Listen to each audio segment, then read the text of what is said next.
I'm going to call the Finance Committee to order on March 17th, 2021 at 6:32 in the evening. Just a note, Carrie Jelsma is out of town and unavailable to join us this evening. So there's the four of us this evening to move forward with the Finance Committee agenda. First on the agenda, we have public input, public questions, public comments. We have folks that are raising their hands in the public. We do already have someone in the chat. So for folks that haven't done public comment, if you can just put your name on the list in the chat. Margaret did have her hand up before I saw the name in the chat, so I will defer to Margaret first. But That's Jim, fine. Yep. We've got a list building, so Okay. however you want. How do you want to give them a time frame? Margaret? Yes, hi, You- thank you. Yeah. I wasn't sure if I needed to put my name in the chat, but anyway, I'm Margaret Hoffman, Planning Coordinator for the town of Wenham.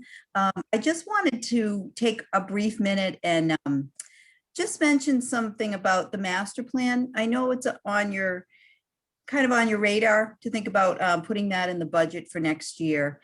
And I thought our planning board chairman might be here, but I don't think Ann's able to make it tonight. I do see Peter Clay from our board.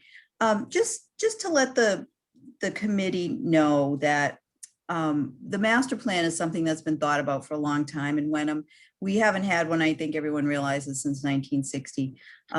But I think everyone in general feels like it's a really good idea, that we really do want to see one happen soon, with all the things that are changing in the world, basically, and in Wenham. I think it's a great time for the town to come together and look at everything and look at where we're going in the future. And I know the number that we put out, 125,000 may seem like a lot of money. And I think in our budget, in Wenham's budget, it can be make a big difference. But those numbers came from quotes that we received from from some consultants, as well as some numbers that we got from other communities. I know the committee had seen a list that I had given of different communities in Massachusetts, and I think maybe some of those weren't really on par with Wenham. But I did check with Hamilton, and Hamilton is starting their process. They anticipate 185,000 for their master plan. And I think Ipswich ended up spending 75,000, but their plan is not really a master plan. It's more of a community development plan. It doesn't encompass all of the items that are necessary to qualify as a master plan under state guidelines. So I just wanted to kind of let you know that I'm available if you have questions about where those numbers come from or what the process is for master plan. Also, we've gotten some emails and, support, people who are in favor of it. And also, I think there's a Facebook page out there that is supporting it too. So I think some of you may have seen that, but I just wanted to say thank you for letting me address you for a few minutes tonight. And, I hope you are able to support it. Thank you, Margaret. I see Peter Clay has his hand up. Are there other people as well in the chat? Patrick has his hand up. Yeah, Patrick did have his name in the chat, and then Peter has his hand raised. But that's for right now are those two. So Peter, I saw your hand first. Would you like to make a few statements? And well, I just hope that the FinCom members had a chance to go to that Facebook page that I talked about with the 89 residents who are pretty interested. And they had that one whole well-documented page on why we need a master plan. So we got support out there. thank you, Peter. Patrick? Excellent. Thank you, Mr. Chair. I'm here as well to express my support for the master plan. We've put together some of the pieces We have the open space and rec plan. We have the housing needs assessment. We have the Affordable Housing Trust Action Plan. So we have some pieces, but those continue to age, and they're going to age out of, being viable. So given that, and the fact that Hamilton is already moving forward with creating their master plan, I do think that we want to work together with them. So this is a good opportunity. I know 125,000 is tough to find, but I would really like to see this move forward, at least to town meeting, to a town meeting discussion and vote. And I'm fully in support of the master plan. Thank you very much. Thank you, Patrick. If I may, during this initial conversation, Margaret, are there opportunities for, I guess, state support or state involvement in funding a master plan or assisting with a master plan? Yes, there are some opportunities. And last week I submitted an expression of interest to the One Stop for Growth application portal through the state. There is money available for planning grants. So we sent in this expression of interest. It's the first step in applying for funding for a master plan. So the expression of interest, like I said, is the first step. The state's going to look at that, and it's just kind of a general idea of what it is you want to do. So, we said a master plan and, just some generalities, and then they will look at it, and then we'll submit a full application. The application is, I think the deadline's in May for that full application, which we will submit. Then I don't believe they're going to be awarding that money till probably November. And the most that they're giving under this program is $75,000. And I don't know whether we will get it or not. There's no guarantee there. It feels good. It feels good. It feels like the state wants communities to start to do this planning, that they're offering those funds now. So we're going to push as hard as we can to get those. But it's a reimbursable grant also. We'd have to put that money out in the beginning anyhow. But I think the timeline, I think it'll work. If town meeting did appropriate the funds, we could then start in July to get a consultant. We could start right away in June to get our steering committee together, then select a consultant. Come June, get to work with that, get things started, and then hopefully start to get money reimbursed from the state. But as far as I know, that's all I know of is that up to 75,000. Thank you, Margaret.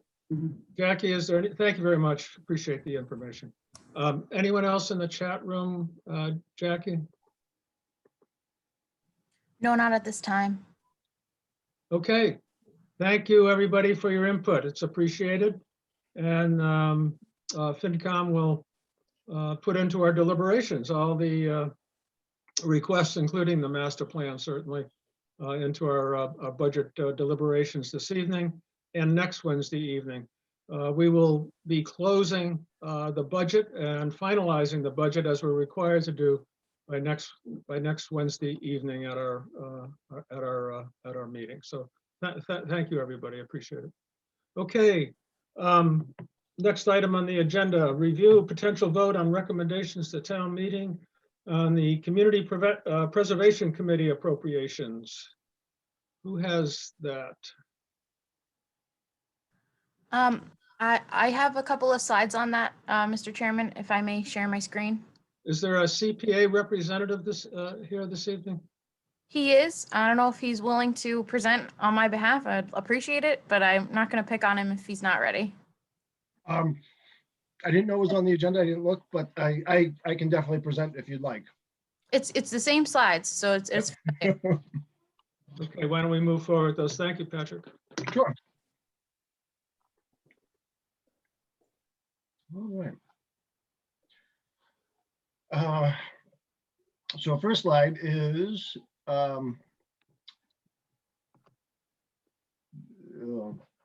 again, I'm not prepared, but this is the money that has to be moved to the reserve accounts, if I'm correct. So the three, the buckets for FY21, $63,971.67 to Historic Resources Reserve, Open Space and Recreation Reserve, Community Housing Reserve. That's the 10% that gets moved into is restricted to only those uses each year. And that's for FY21, and then FY22, that's the estimate, I believe, what we're going to receive, which is 46,800. Again, into each one of those buckets.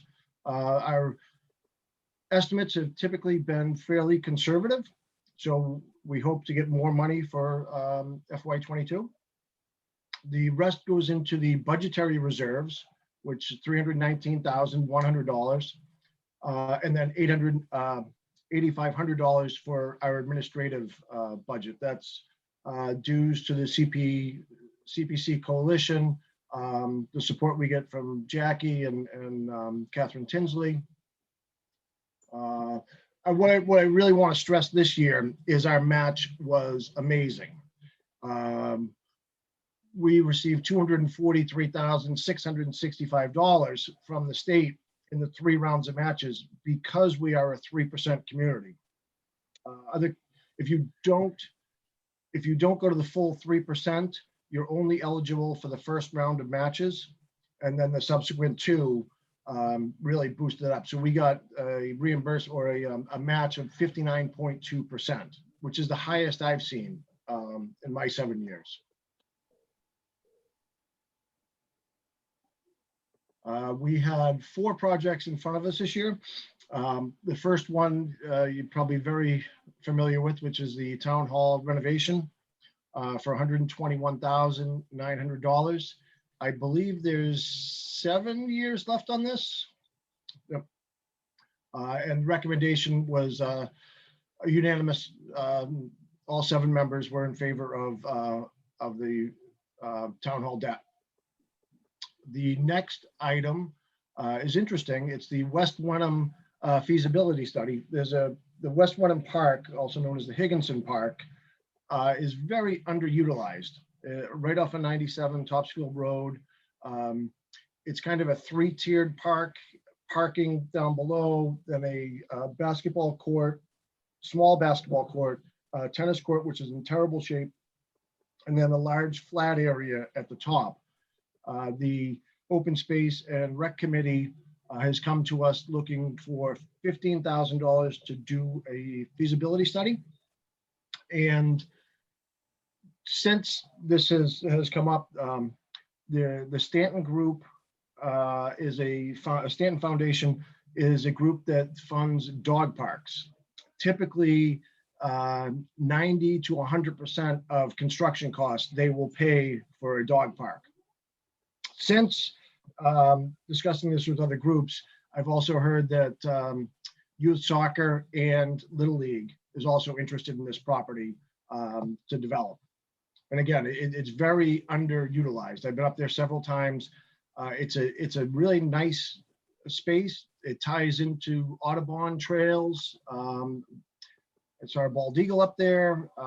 Really just a nice space that we could do more with. So we're recommending to town meeting that we allocate $15,000 to do the feasibility study. The next is for the Wenham Museum preservation, $47,400. This was also unanimous, and this is to replace their HVAC units, which climate control for the lower floor, which is where the train room is, and all their teaching space, and also the one for Burnham Hall. And we just need, well, as part of the grant agreement, they need to get a letter from the Historic Commission to say this is locally, culturally significant. But again, that was unanimous by the CPC. And then the fourth item, last, would be a transfer of $150,000 to the Affordable Housing Trust. The Affordable Housing Trust has funded several projects, and this is basically refilling their coffers. And this vote was 5-2. So this one was not unanimous. It is allowable under the act to transfer funds to an affordable housing trust. But whether it's, well, the affordable housing money that we have for the CPA, I believe was only about $37,000 at the time. But the group felt that 150 was a better number to transfer to the Affordable Housing Trust, and that will be for affordable housing only. There are some unencumbered CPA funds, less encumbered CPA funds that are being transferred, as well as the all the existing affordable housing money that we have.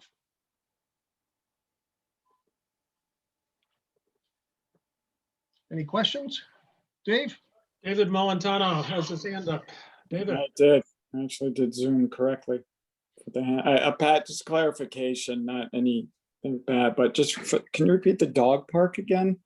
Oh. Funding? So West Wenham Park is off of 97. Yep. You probably, not many people know it's there.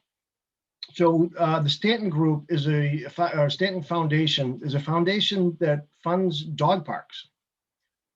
You need to do a feasibility study, but then amazingly, they typically fund 90 to 100% of construction cost of actually building the dog park. And there has been expressed interest in a dog park in the surveys that have been done by the Open Space and Rec Committee. So would there be conflict with dogs playing with kids, or is it big enough to handle both, you think? Yeah. This is Ann Weeks from the Open Space and Rec Committee. I don't know if it's appropriate to speak about this issue. Ann? Excuse me, Patrick. Yeah, oh, sure. Excuse me. Ann, we've had a presentation by Margaret, and a few folks have spoken to the master plan and support of the master plan. Oh, you've already had that. Okay, I had to join late. I was actually joining though. I was asking if I could clarify something about the dog park, because we're not proposing to build a dog park. The Open Space and Rec Committee isn't, but rather a feasibility study to see what the appropriate use is at West Wenham. If one of those uses turns out to be a dog park, then the Stanton Foundation is available to fund the building of it. But this is by no means a done deal as far as what the park would be used for. Thank you. I'm sorry to interrupt, but No, I no, wanted no to make worries. that clear. I understood that part of it. I was just more curious, can a park support both? Is the space big enough to like have kids in a park? I don't know the park well enough. That was all. So I think that's the purpose of the feasibility study. Thank you so much for letting me speak. Alex? Thank Put you. your hand Thanks. Just let me lower my hand so it's not. So thanks, Pat and Ann, for clarifying. And you took the first step at allaying a major concern that I had, which was going to be who said we were turning this into a dog park, for one, because it sounded like a foregone conclusion. I did get a COVID puppy. I do go to that playground all the time, so via the Audubon. So I'm not necessarily opposed to it, but it was surprising. So what is the specific directive to the consulting firm for the $15,000 feasibility study? And are you, can you answer that? Yeah, sure, I can. It sounds like Ernest Ashley's not on the call. Is that correct? I'm just sort of butting in as though I'm the chairman of the Open Space Committee. But the purpose of the feasibility study is really, so when we did a survey way back when, before we did our plan, a number of people noted that there are areas in town like West Wenham that are underutilized and that existing parks should get priority and we should think about what we can use them for. And so this project is in fact a feasibility study to figure out what we should do at West Wenham. Right now, there's a tennis court, there's a basketball court, there's a big open field that used to be used for youth soccer, but isn't anymore, and that's it. And there's no parking and it's very little access. And one of the ideas that came up, because another thing that came out in the surveys was the need for some kind of dog park. So one of the things that came up in our discussions was, well, how do we figure this out? And the answer is, we put a little money down and get a consultant to do an analysis of this space and where it's located in town and what it could be most useful for and when it's already there. And we work with the town recs, the joint rec committee folks about what they see. And they're very enthusiastic, by the way. And among the elements that we had talked about was a dog park, but it's not like we've decided to build a dog park. So the consultant would assess the traffic, assess the parking, assess the state of the facilities, and analyze whether or not people want a dog park there still, you know. So it's a small project, but if and maybe come up with some drawings for what could be done at that site, which is, as Patrick said, quite underutilized, and as was pointed out in the survey we did, people are interested in more parkland in that part of town. So anyway, that's what the consultant would do. Thank you, Ann. Susan? Thank you. I have a question. Now we're paying $15,000 for a feasibility study for the playground in West Wenham. I don't understand why we couldn't take some of these funds and put it towards the master plan. To me, if you can take them to do a feasibility study for a playground, you should be able to use some for the master plan. And so now if you take the 15,000 and the 125,000, in essence, it's 140 grand going to planning. So it's a concern. Can I respond to that? Patrick? So the CPC and town meeting has allocated money to necessary pieces of the master plan, the open space and rec plan, the affordable housing trust plan. CPA funds cannot be used for a master plan. And that was one of my questions. Could CPA funds be used? And the answer is no, by the act. But this feasibility study definitely falls within our purview, definitely falls within the act. And Patrick, I would characterize the feasibility study as implementing a plan that's already done, because open space and rec already is done. I mean, that aspect of the master plan is done and will be wrapped into the master plan at the time when we finalize, God willing, the master plan. But the implementation of a plan also costs money. So it's a different process. We're much further along with open space and recreation than we are with the master plan. So if I just might, I had a similar question actually to Susan's, but you've answered it already, Patrick. But would these two processes be parallel and work with each other in tandem as the two planning processes go forward? And how long would it take for the plan for the park to kind of, if it's funded, how long would it take to unfold? When would it begin and end? Would it have any coordination with the master plan? Is that for me or for Patrick? Whoever can respond to it. I mean, in that the idea about the feasibility study is it would happen during the next fiscal year. The master plan, of course, is going to take place over 2 years. So the amount of money we're talking about is spread over 2 years, not just one. Right. And I'm sure, but again, the open space piece of the master plan is for the most part already done. So this is implementing that. So it's not really a planning process so much as it is, the analytics to figure out what should be built, if anything, at the site. So that's slightly different than whether the planning, when I think about the planning process, I think about, is that a good location for a park, or is it better for a commercial facility or an industrial facility or a school or whatever? This is the next step. So yes, we obviously some of us will be doing both, and so coordinating, but it's not really the same process. Okay. Thank you, Ann. Are there any other comments or questions concerning the CPA appropriations that have been put forward by Patrick and Ann this evening? Yeah, I have another one. Why the two negative votes on the additional money to the Affordable Housing Trust? What's their rationale? So the negative votes were myself and Tom Starr. Okay, And the reason that I can speak to why I voted against it, we already have affordable housing money in under the CPA.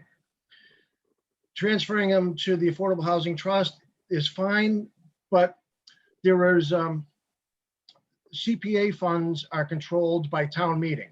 They go to a town meeting vote before funds can be dispersed.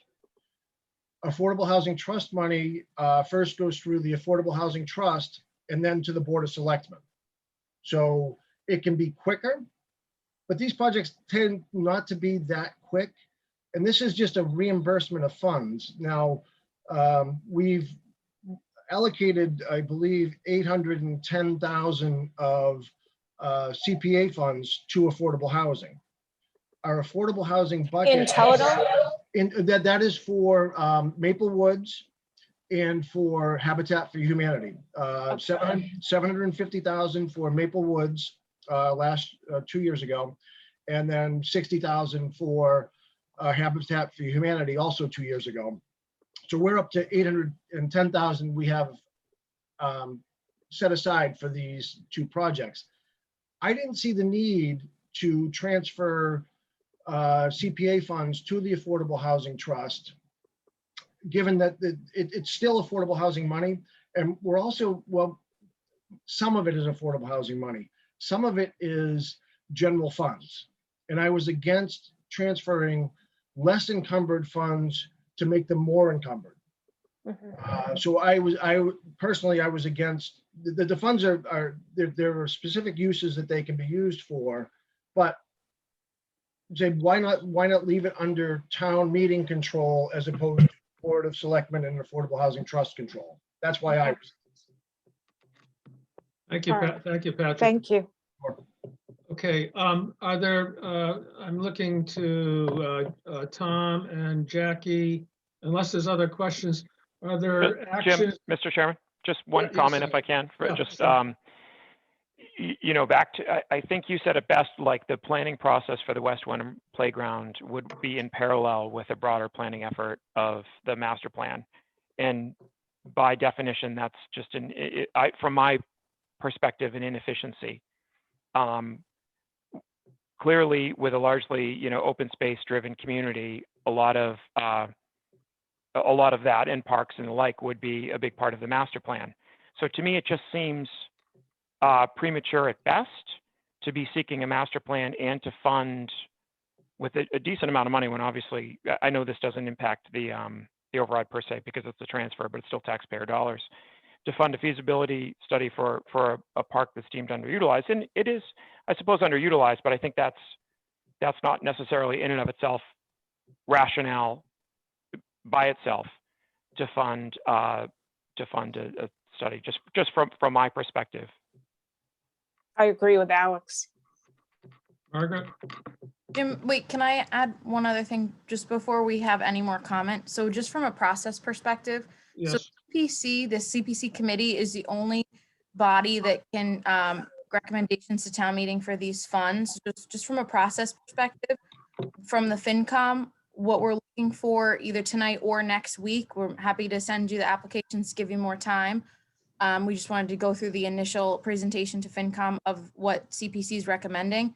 So for FinCom, what we're looking for is your recommendation of favorable or unfavorable action to town meeting. These items are legally put forward by the CPC to town meeting, so they're on CPC's recommendation. But for FinCom, the role is the favorable or unfavorable action, just a point of clarification. Thank you, Jackie. Can we split them out? Yes, they're all individual votes Okay, for the 4 projects. They're the same Okay. way the CPC had different votes for each project. okay. Margaret? Yeah, thank you. I just wanted to kind of explain where that feasibility study idea came from. It's one of the action items that came out of the planning, the open space. So the open space plan was done in 2017.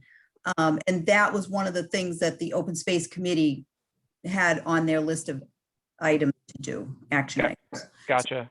Yeah, so in terms of like a master plan, typically a master plan wouldn't get that deep into those smaller action items that would come out of the individual plans.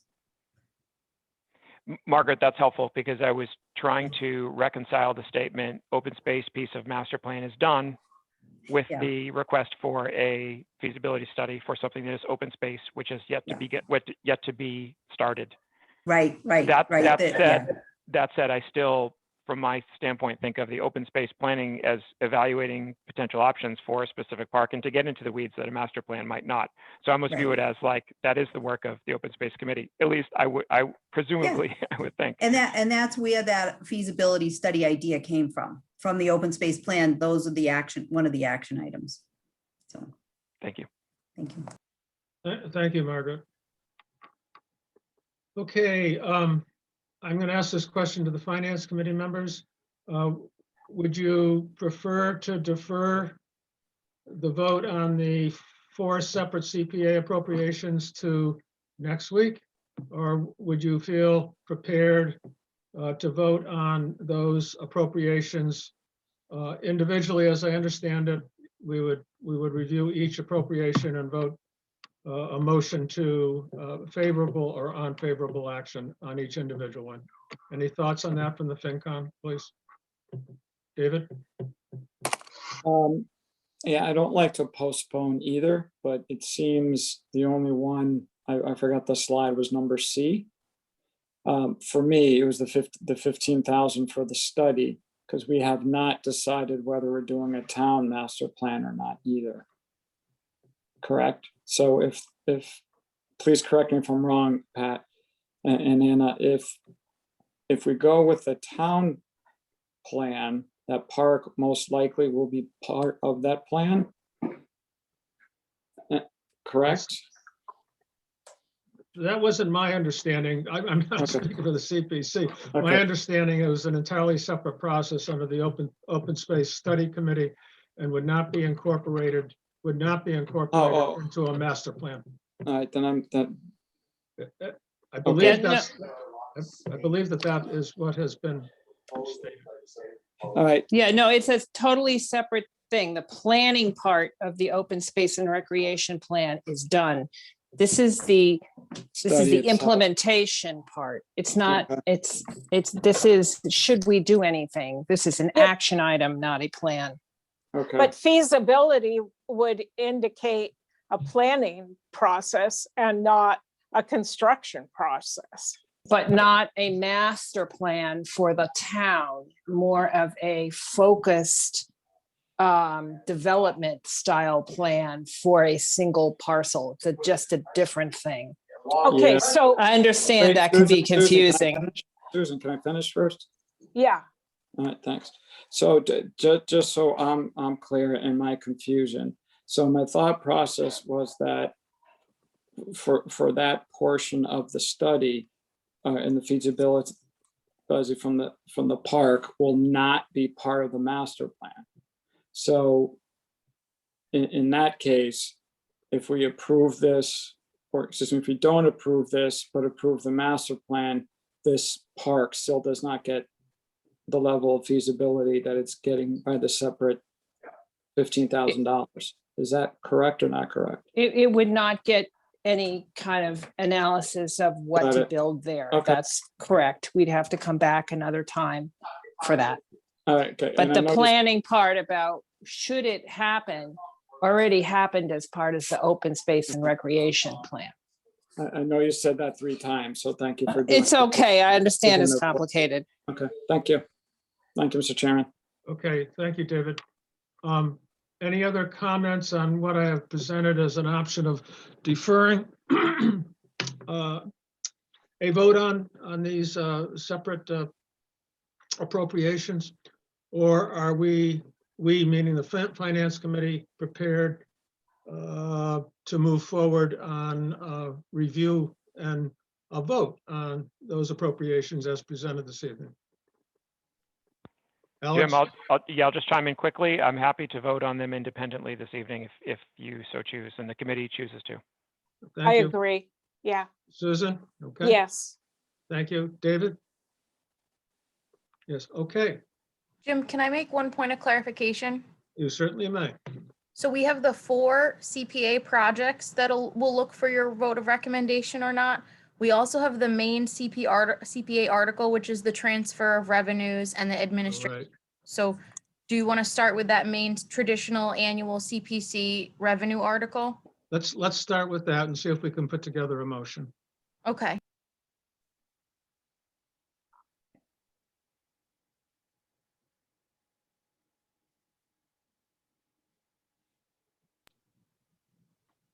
So this is the article. These are the funding for the revenue from the additional FY21 revenue and the proposed FY22 revenue, the budgetary reserves, and the administrative amount. So we're looking for whether or not the FinCom wants to provide favorable action on this item of these allocations to town meeting.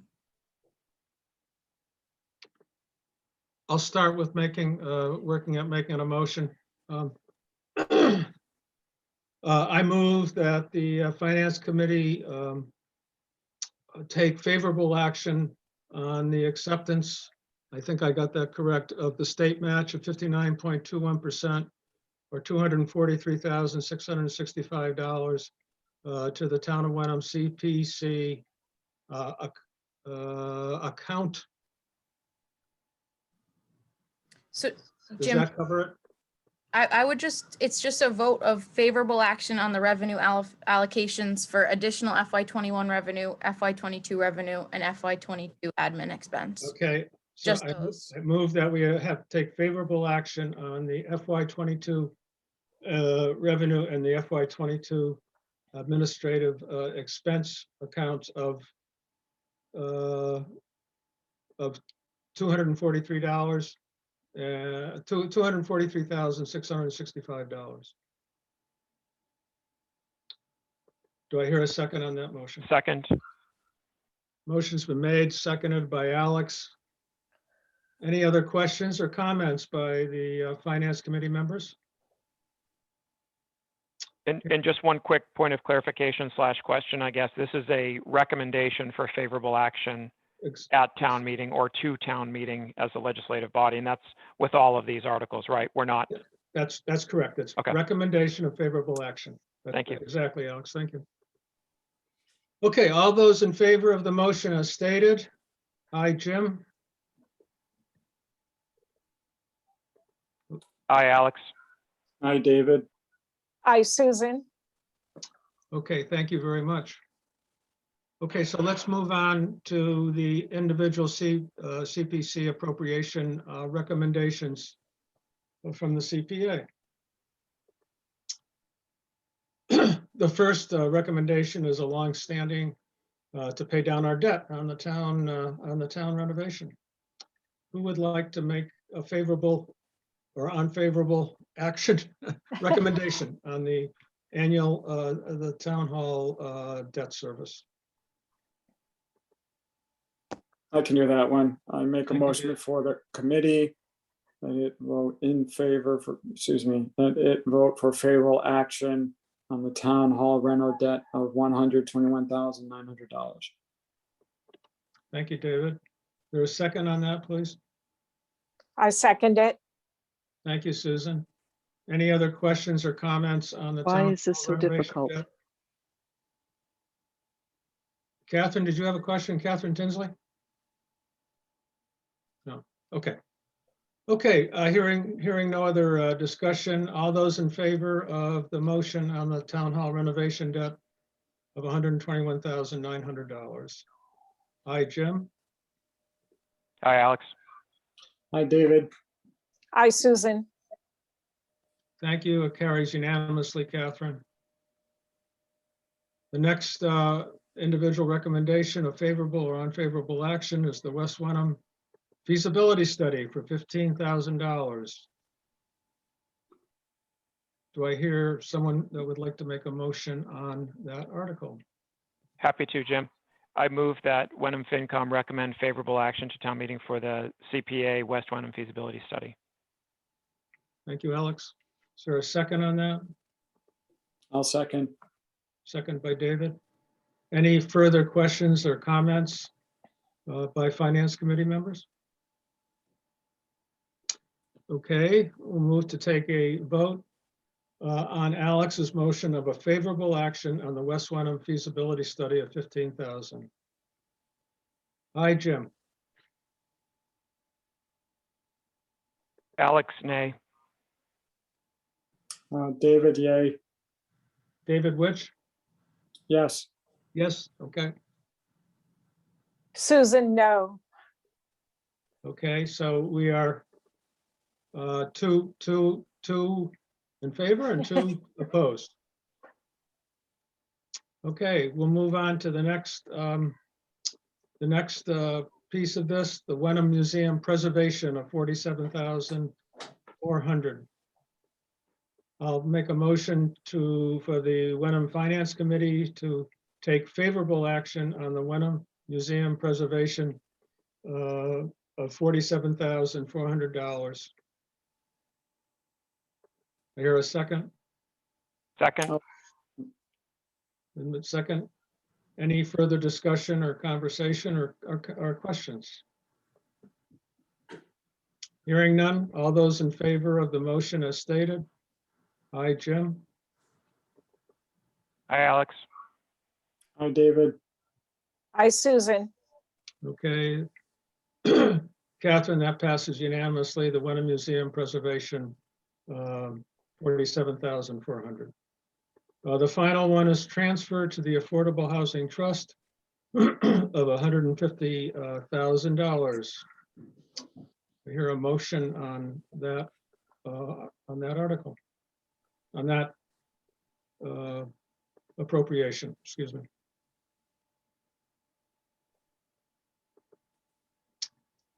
I'll make the motion that the Wenham Finance Committee take favorable action on transfer to the Affordable Housing Trust out of the CPA of $150,000.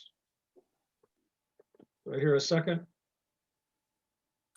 I'll second, then I have a follow-up question. Okay. Motion's been made and seconded. David, questions? It's probably more for Pat. If this is not transferred, what happens with the funds? The funds would stay where they are. So some of it would stay in our affordable housing bucket, and the rest would stay in the general reserve, which would be available to open space, recreation, affordable housing, and historic preservation. Once the money is put into this trust, can it be taken out? It can only be allocated to eligible affordable housing projects. It cannot come back to the CPA. Okay. And how many projects are open now? Do you know off the top of your head? I believe we have 4. Okay. I can list them if you like. No, I'm trying to allocate how much of this in hearing some of the reasons why not is the money going to be used? It will ultimately be used. It's just the some of the money becomes more limited as to what it can be used for. And the other real issue is who has the power to allocate, whether it be town meeting through the CPA, CPC, or the Board of Selectmen through the Affordable Housing Trust. Okay. Okay, thank you. Any further comments or questions on the appropriation of the Affordable Housing Trust of $150,000? Just one quick question, if I may. So Pat, just on that last point, in not supporting this in particular, this item, is it fair to say that it would be your preference that the Affordable Housing Trust had more discretion, if you will, over the use of those funds than the select board? Did I get that correct? No. No. So the Select Board and the Affordable Housing Trust would work in concert. Right.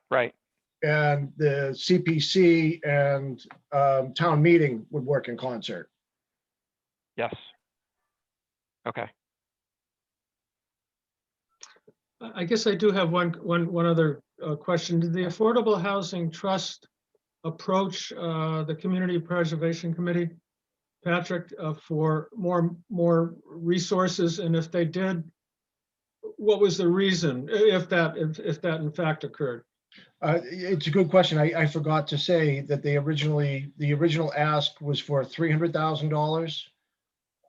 And we reduced it to 150,000.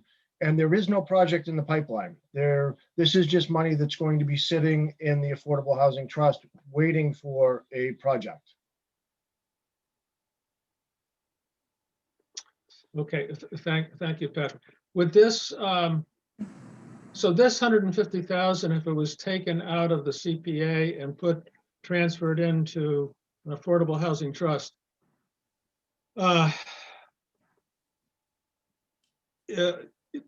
could also then not enable the community to fund some other projects that we may have on the drawing. Do we have other projects out there in 22, 23, 24 that we should be considering with this bucket of money, I guess is the question I have.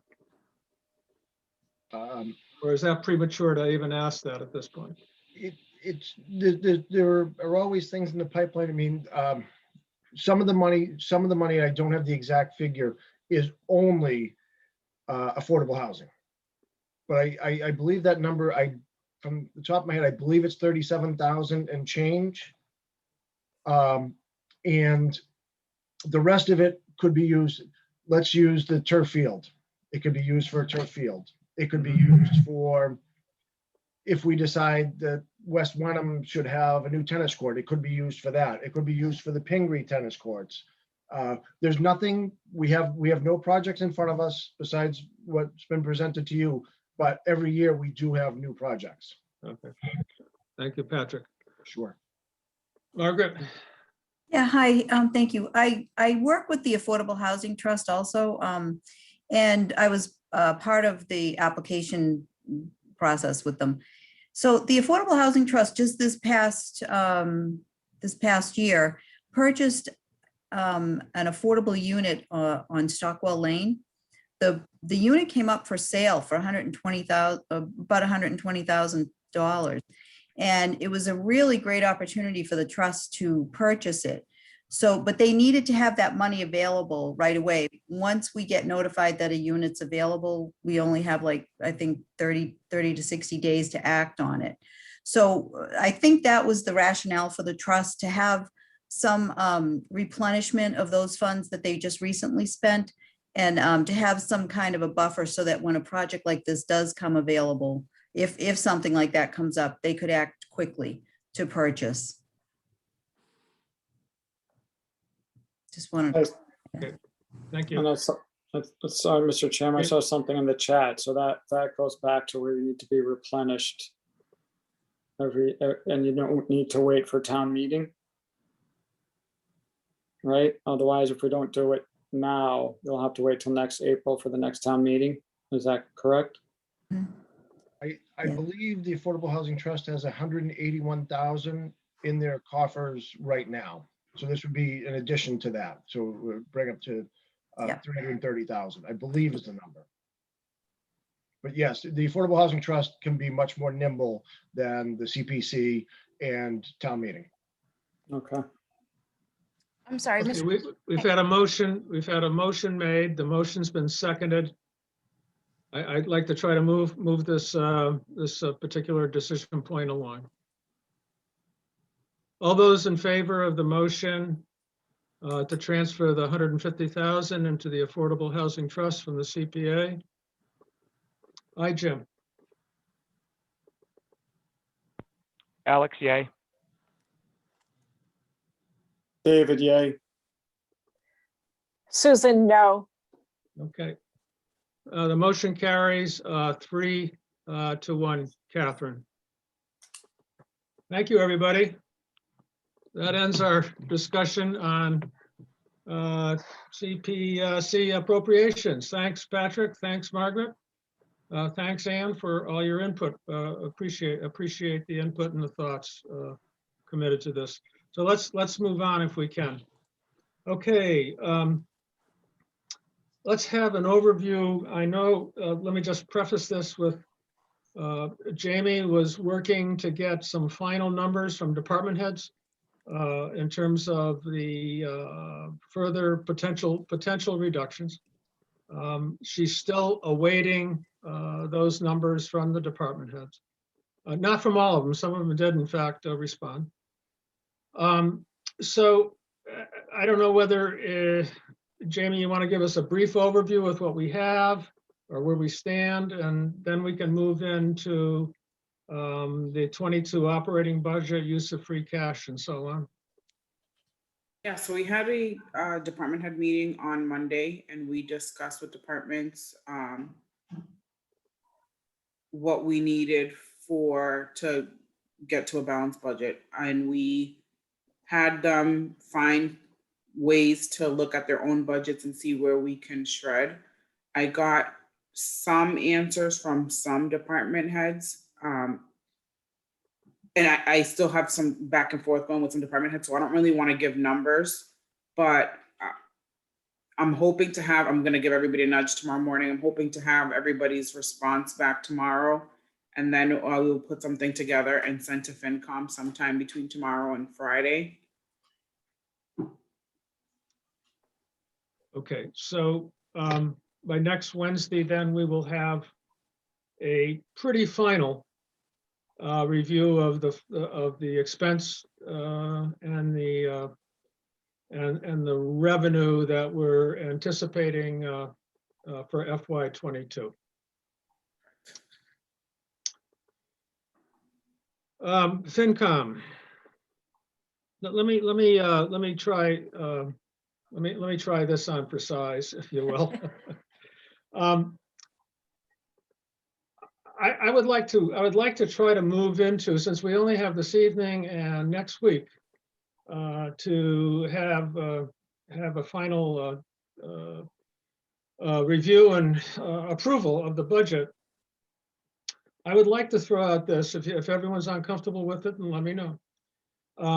That I'm going to assume that by next Wednesday we will have a balanced budget in front of us. Meaning, and Jamie, Jackie, Tom, correct me if I get this wrong. Meaning that the capital items and the operational items that are new and the one-time capital expenses in the budget that we have discussed remain in the budget, and that free cash of the $576,000 will pay for those existing articles that are in the budget, not articles, but expenses. But we have to, I think what we are mandating ourselves to do is to review those items and see where we stand with them and how we would support them. There's also the list that we began to go over last week that Jamie put forward of the reductions that were made, totaling about 182,000. And we did have a discussion, a specific discussion regarding the Council on Aging, actually, and the hourly rates. So not having the specific numbers in front of us this evening, I'm throwing out this assumption so we can at least begin to have a discussion around the major capital items that are in the budget, assuming that those items remain in the budget and we have a balanced budget going forward in the future. Jackie, Jamie, Tom, did I frame that in a way that makes sense to everybody? Tom, you're on mute. Tom, you are still muted. Tom, you're on mute. There we go. You will have a balanced budget. You will have a no override budget. And the revenues will match what we are proposing in the budget. No override will be required. Okay. And if I, just to follow into that, so are we thinking that, like of the list of capital expenditures that we were prioritizing, that we've had some good discussion on, are some of those expected to be in that operating Yeah. budget? Yes, And do we know which yet, or is it the same as of last discussion, as of last week? the same. Okay, We have not made any additional cuts from our discussion last week. We did add back in those market rate increases, but everything else from last week remains static as we could only get all the department heads together on Monday, and we want to get their input on their expense budgets. We also we're hoping things on the revenue side, we've been getting good news, but it's not real, so we don't want to count those chickens before they hatch, which is a phrase I hate to use. But we are anticipating some revenue. So the combination of the department heads making some cuts to their budgets, which they're turning into Jamie, and some hopeful additional revenue, we feel very confident that we'll have a balanced budget for next week that will include some of the capital items, and we'll have a list of everything broken down for you so that you can review that for the weekend. and if I may, so would it make sense to have a quick review of the in or out, or should we do that next week, do you think? In terms of those, in case we perhaps wanted to swap items, for example? Yeah, I think we should do that. Yeah. Is I it, made a list, if you will, excuse me, Alex. no, I made a list today of what's still in the budget that would keep us to a balanced budget, if you will, next week. Okay. I can go through them just quickly, just to remind ourselves. Yeah, do that. I would find that very helpful. Me too. This is, please, Jackie, Jamie, Tom, correct me if I'm Sure. wrong here. I'll just go through the list real quick. I just took it from the top. Tree removal at $5,000. These are all in the budget still. The ride-on roller for the Department of Public Works at $20,000 is in the budget. The highway capital at $85,000 is in the budget. The trackless tractor at $38,000 first year of the lease is in the budget. The master plan at $125,000 is in the budget. The compensation and classification study at $15,000 is in the budget. The library roof, replacement repair at $74,250 is in the budget. The second year of replacement of weaponry rifles for the police department at $7,000 is in the budget. The lease of the administrative vehicles, police administrative vehicles at $15,000 is in the budget. The purchase of the capital crew, of the cruiser at $42,000 is in the budget. The water reserve transfer of $35,000 is in the budget. The full-time police officer at $19,000 to pay basically for increased benefit costs at $19,000 is in the budget. The police executive assistant position is in the budget at a reduced cost that we arrived at $7,500. The facilities manager is in the budget at $5,600. And the final one that I have that continues to be in the budget is the water department second operator at $66,500 is in the budget. If my addition is correct, that amounts to $551,850. So all of those items, if I'm correct, I may have missed one, or I may have, are continued to be in the budget from my calculations earlier today. Jackie? You did so good, Jim. There's just one that's on that list that was not in the budget. That's in the Okay. revenue expense. The 5,000 for tree removal is not in the current revenue and expense spreadsheet that Jamie went over last week. That 5K for tree removal is not in the budget.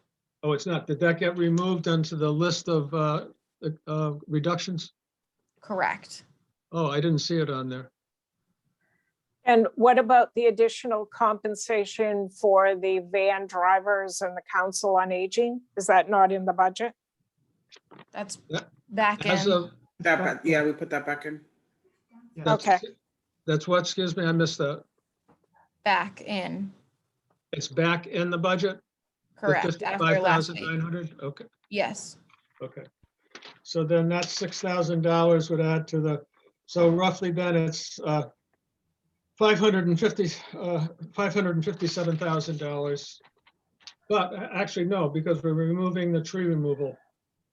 It's not- And it was not a 1-for-1. The tree removal was a separate item removed prior to it wasn't like a 1-for-1 with the market rate increases in the tree removal. The numbers are convenient, but that's not. No, I understand that, but I just was Okay. doing Wait. the arithmetic. Are you talking about tree planting or tree removal? I'm sorry, tree replacement. Removal. Is that what I'm talking about? What am I talking about here? Tree replacement? or- 5,000 for additional above normal. We have a tree removal budget for every year. This was 5,000 above and beyond what we typically fund tree removal at. But by the way, in the budget, it's listed as tree replacement. Placement, yeah. It's replacement is in, the word replacement is in the budget as opposed to removal. I looked at the contract line there and I understand that that's all removal using the contracted tree services. But the 5,000 was tree replacement. I I Now I'm- apologize. I'm thinking the word confused. is wrong. I think the word replacement was wrong. From Jamie, that's from, I think even when Bill presented it, it was for additional removal costs. Yeah, I believe it was for additional removal costs. But now what about the money that was given in Albie Dodge's Yeah. name or Not- whatever for tree Separate. replacement? that's a whole Separate separate. from this. That's a gift Okay. fund for So- planting only. Okay, So I Susan, think these are the Susan. trees that needed to be removed on William Fairfield. Is that right? Yes. Okay, Okay, so I just listed, with the exception of the tree, that $5,000. And the 5,900 is back in the budget for the Council on Aging. What's the pleasure of the Finance Committee? Do we want to say, that list looks pretty good. We're going to have a balanced budget. It seems to be investments in the community and capital, et cetera, et cetera. Or are there ones that stand out to anybody that you would like to have further discussion? I know I have one myself, but I'll defer first to anyone in the committee that would like to discuss any of those items. And I know you don't have the list in front of you, but which is a little tricky, I suppose. Jim, I can screen share the memo from last week too. It's not the same as your list, but it's similar if at any point, if that's helpful. Okay. If I may, can I just run through my list and mention those that I believe to be off the table from your list, Jim? Yep. Yep. Okay, thanks. There aren't many. And all I'm doing is scrolling through Jamie's spreadsheet. I believe that, did you say the secondary operator for water department was in the budget? That's my understanding 65,000, from what 65? continues to be in there. Yeah. So I believe those that I did not hear you state that were in the budget at present, Jim, were the budgeting software, 4,000, annual reports, 4,000. Any nods to those two? Those are both cuts made. We cut those. That's what I'm attempting to state are the cuts. Yeah. Sorry, Thank I you. was confused by the Nope. phrase. No problem. Budgeting software annual reports, tree removal, which is 5,000, but we're saying that's in. So sorry. I actually No. wanted to point out, it does say tree removal, but that's on the spreadsheet. Yeah, that's the tree removal that was cut. So it must be in the revenue expense spreadsheet indicated poorly in the prioritization No spreadsheet, problem. correct? The dump truck, Next year, Deferred. Yep. server upgrade, next year's capital plan, comp and class, currently in. So that- currently in. Okay. And I didn't hear someone say frontline cruiser, but it's always in typically. Correct. It's Jim- currently I in. have that on Jim- my list, Alex. And Jim, I'm sorry if you mentioned that. I just Yep, didn't I have it in taking my quick notes. Thank you. So I think just from my standpoint, I'm curious from others' thoughts, their thoughts and perspectives. We took a stab at prioritizing. I had a lot of these as lower priority than which are in the budget. That doesn't mean that they won't end up in the budget. And that's not to say that I would want to have a lengthy discussion about every one of them now anyway, but we didn't really deliberate as to the inclusion of these. If they were all in last go around, it was 117,000 in shortfall that we had, and then we come up with some added revenue, we trim a little bit here, we can have all of these things. I think that's if we wanted all of these things. And I guess what I'm saying is, have we had that thorough discussion as to, do we want all of these? Because we've prioritized them, and I know that it was like a low, medium, high that everyone put on the spreadsheet. But have we, like, in Jamie and Jackie, I appreciate you're taking all those and compiling those. I'm just wondering, were there outliers? Was there a range of broad support or lack thereof for some? Is everyone right in the middle on them? So Like- we did run out of time last week. We can share the screen for the aggregate that we had sent out to you last week. I think Jamie had planned to go over it last week, but we had run out of time. So we can certainly go through that spreadsheet. Anything that did have an average score of low is how we came up with that memo list of things that we removed. And then based on the discussions last week, we returned the COA market rate increases because those were cut because of their average score of low. So we can certainly go through and go through what the average score of each item was, if that's helpful. I think it actually might be. But how did you calculate an average of low? Like if you assigned a 1, like There even was- It was like usually everybody rated it low, so we It's low. categorized it as low. So if it was unanimously low. It Yep. was, It was low. So I guess what I'm wondering, does that call out sort of the anything other than across the board lack of support for something in the operating budget? Do you know what I mean? It could be like, yeah. Two Can I lows pull and up the one screen, medium and- Alex? So we can of look course, at it? yeah, Is that- sure. Okay.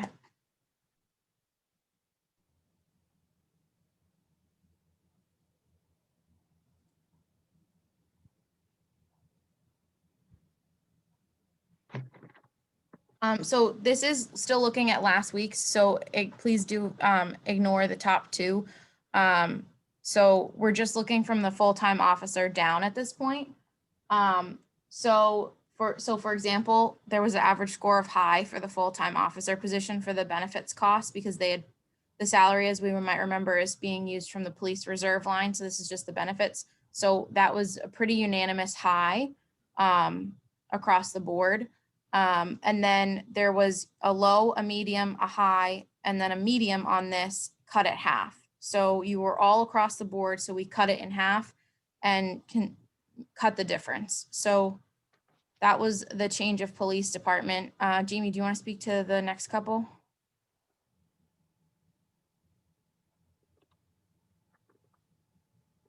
Yeah, so the budgeting software, I think was, everybody ranked it as low, so we cut that. The tree removal, annual reports was low, so we cut that portion of it. Tree removal was medium to low, and that one, we didn't cut it, Jackie, right? We did We cut did. that. We That's the did. tree removal. So anything low or medium low, we cut. We cut. Medium, medium high or high, we kept. So the ride-on roller ranked at medium high. The highway road capital ranked high. The one-time jump ranked low. That one was a big amount, but we did cut it because it ranked low, and that was one of the things that Bill said that he could live without this year. Trackless municipal tractor was medium low. The paint for the COA was low. Oh, Jamie, can I add one item? Yeah. Trackless. So the trackless is medium low. That was the Bill's item that he was least wanting to cut. Just for the FinCom's consideration, we did get a quote. So Bill had given us a quote for the 4-year lease. Town meeting requires a 2/3 vote for a lease, whether it's 4 or 5 years. So that would require 2/3 vote at town meeting. So we asked Bill to go back and get the amount for the 5-year lease during the last week. So for the trackless, we could do a 4-year lease at 38,000, or we could do a 5-year lease at 31 a year. So that would cut down our costs. We would just pay for it longer. We'd be beholden to the lease longer. But it would reduce the amount by $7,000, which in terms of getting to a $117,000 deficit is just something to bring to your attention, because that, we're talking about that kind of dollars. And I will say that Bill got that quote because he is anxious about this particular item. So we could do that at 31,000 for a 5-year lease, just as a note. And Jackie, I think that is the type of lease where you lease it for 5 years, and then you buy it at the end for $1. So we end up actually owning it. All lease to own, Susan. That's a very good point. All of our leases are lease to own. Okay. Okay, Jamie, let's move along. So Johnson Controls server upgrade, what came in at low for 32, and I think we all had various discussions on that it was low on the totem pole, so we cut that one. The master plan came out to medium to high. The compensation and classification study ranked medium. Library and rec roof was medium to high. The rifles is medium, admin vehicle was medium, frontline cruiser was high, and the capital water reserve was medium.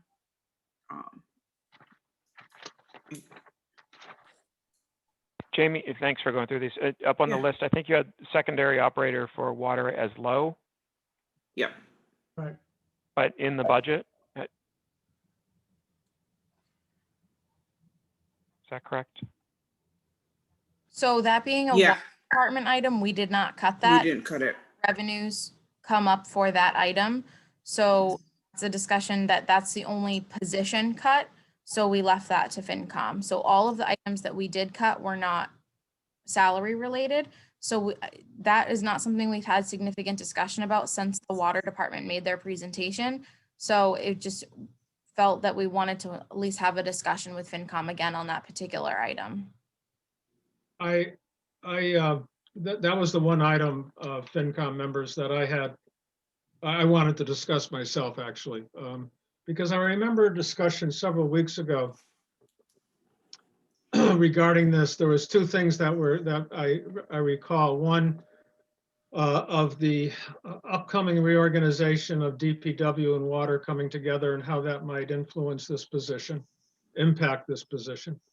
The second part of that discussion, as I recall it, was the potential change in personnel coming up this fall with the retirement. And those two pieces together has influenced me to say,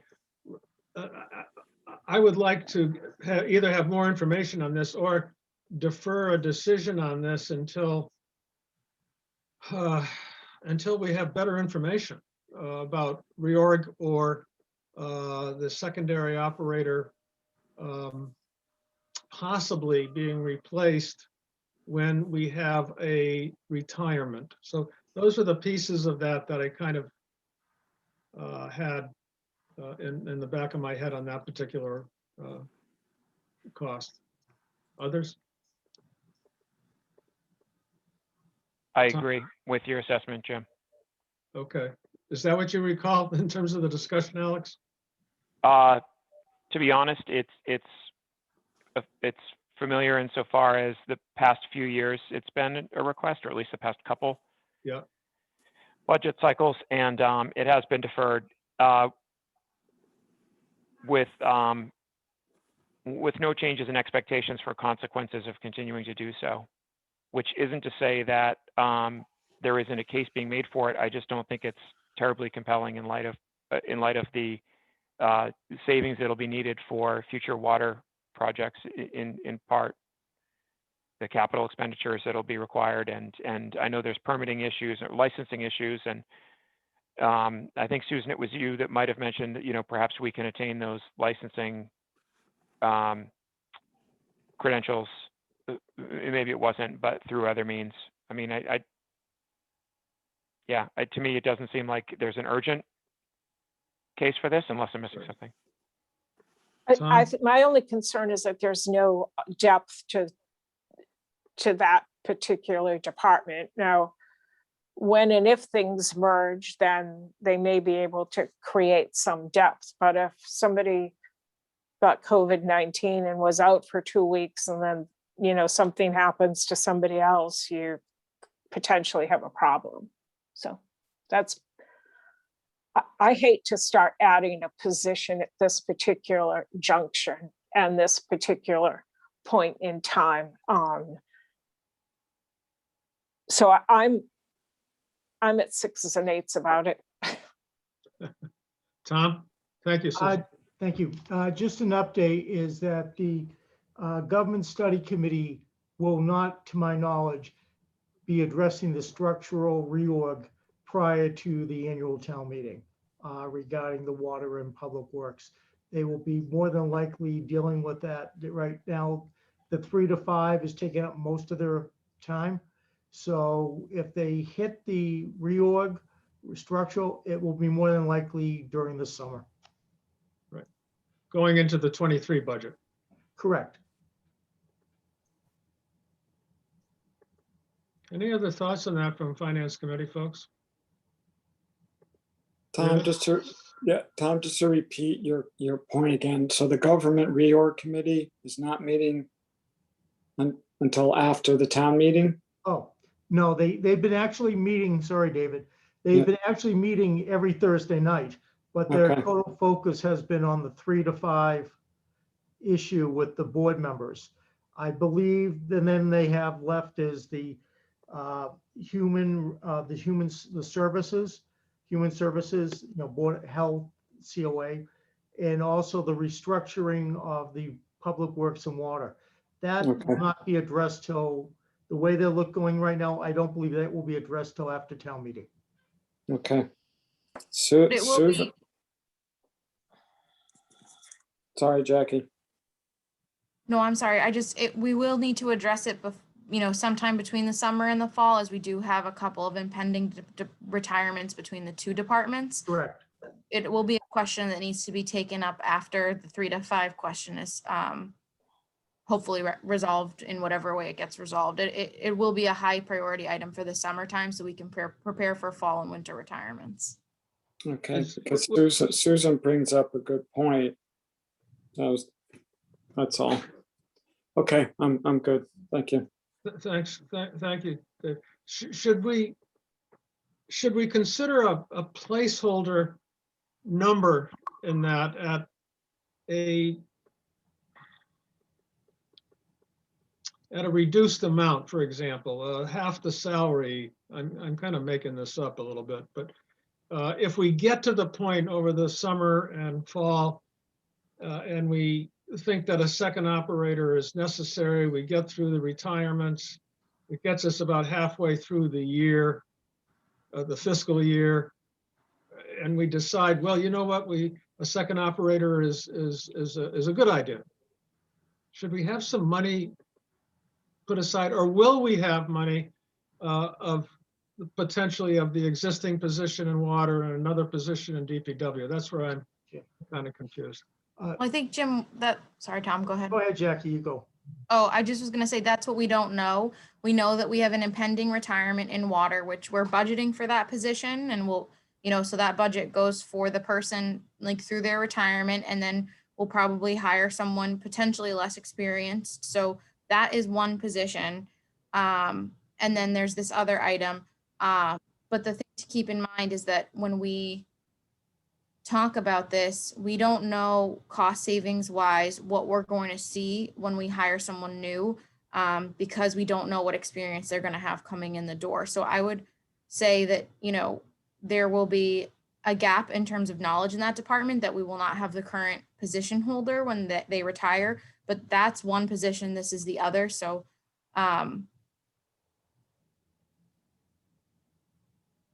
but I just think, yeah, you've got two, then at that point, you've got two people in charge that know how this whole water department operates. And I think it's just, it's kind of the kind of thing where it runs so efficiently and so well with so few problems, nobody thinks of it.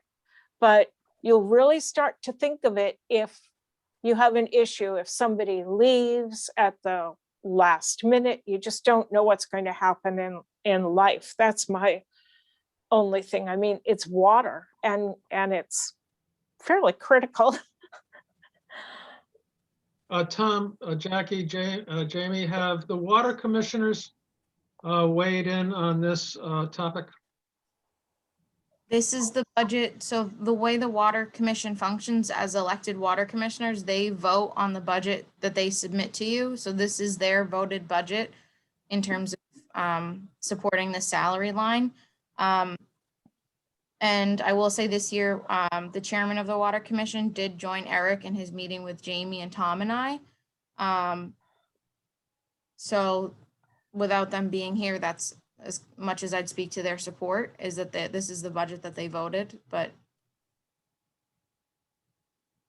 And also, when you were speaking, Jim, earlier, and I think Alex, about structural changes and such there, depending upon how the government's study committee works this out regarding recommendations and such, a change in structure may require town meeting approval depending upon how it goes. So it may have to go back to town meeting anyway, depending upon what types of structural changes that they're looking at.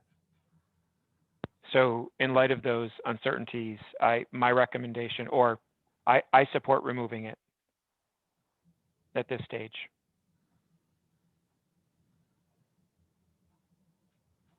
I'm at that point. My only concern is if we need if we agree 6 months or halfway through the fiscal year that we need dollars, would we be able to have dollars to fill a second operator for a half a year, if that's what everyone agreed on and felt it was necessary out of the reserve?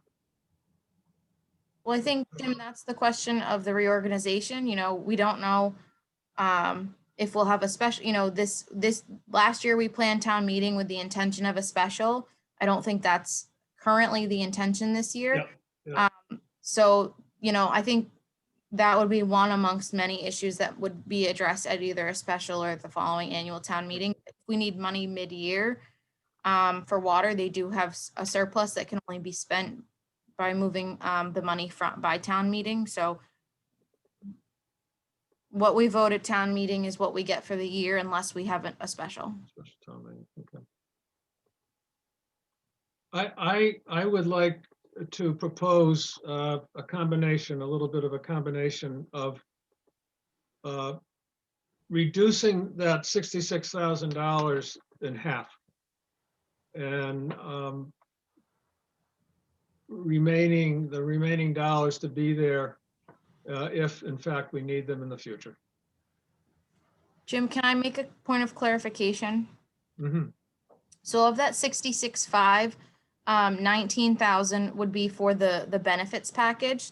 So are you looking at reducing in half, just, I want to be clear, for, so that it would be funded for 6 months of a full-time employee? Or are you talking about a part-time employee for the whole year? Just so. I guess what I'm thinking about, I'm trying to, of a scenario of having a person for 6 months of the year full-time. Got it. Okay, That was my strategy with a lot of unknowns, just to be safe with having some dollars in there. I don't know whether there's other opinions on that, or I know, Alex, you'd like to defer it. David? I think having some money set aside now is probably prudent, if I'm understanding that we may need a town meeting to appropriate it later, or a special town meeting. So I think having some dollars amount there makes sense. Susan? I would like to keep it in as fully funded. The reason being, I think that we are not going to see any savings in salary when you go out there to try to hire somebody who's licensed in this particular venue, given at the current moment in Essex County, there's a shortage of these people. That's my opinion. So I don't know. Can I just ask a question? Maybe I'm missing something. So we have two operator assistants to add a third, is that correct? No, Or one to add a second? one to add a second, right, And we then have a retirement on the horizon. right. And we we're- would replace that position so that you'd end up with a superintendent and 2 operators. We now have a superintendent and operator. Mm-hmm. We're looking to add a second operator for 3 Mm-hmm. with 1 operator retiring. Mm-hmm. So through attrition, are we back where we started? The No. thought would be that there would be the new hire. Right, backfill that. Placement of the retiree. So this is about adding a position or not. That's right. And there might be a mandate from the government reorganization study, which we don't know about, to do so. At this point, we're just using our best judgment as to whether a secondary operator is needed at this time. That's what I meant about uncertainties, right? We don't know about the reorg findings. It's also, Alex, somebody that would also be available to the highway department for their use. And as you know, they mesh. So it's not strictly a water department position. People are also available to the highway department.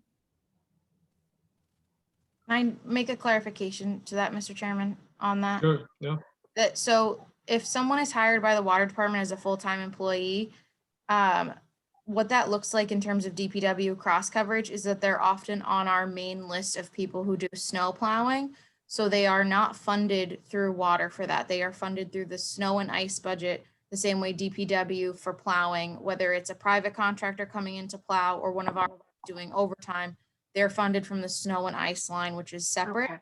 So they're still a full-time water employee under that department's jurisdiction. It's only that they have the ability to become a part of our winter response team, for lack of a better phrase, Okay. just to be clear.